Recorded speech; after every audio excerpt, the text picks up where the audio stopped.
the Son of God comes to earth, and the rule breakers love him, and the rule makers mutter. That's interesting, isn't it? Yeah. This story is about the love of Jesus inviting the world to come home to his love, his family love. At my best, I'm grateful for the gifts that God gives in this world. But do I really want to address my thanks to the giver? Do I really want to know the giver? So many of us. It's the natural bent of the human heart, isn't it? To take God's gifts and ignore the giver.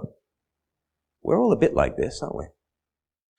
We've pretty much in the West considered ourselves to be beyond biblical times, haven't we? Because we've lived in the post-war West, haven't we?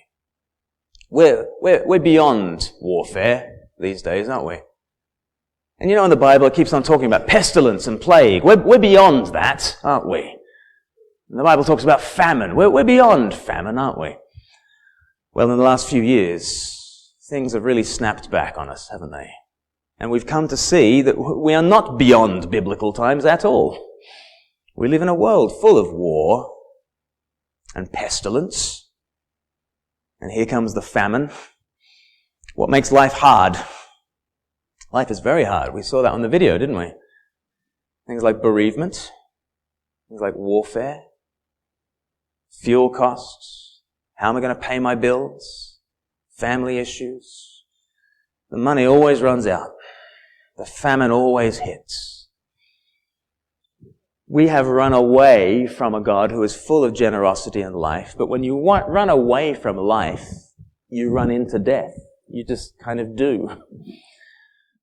It doesn't matter about your religious service.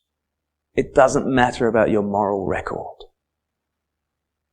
There is a God with arms wide open who is urging you to join the joy. Don't stay aloof from him. Don't stay aloof from him because you fear your badness. Don't stay aloof from him because you claim your goodness. Just come home. Come home to the love of Jesus.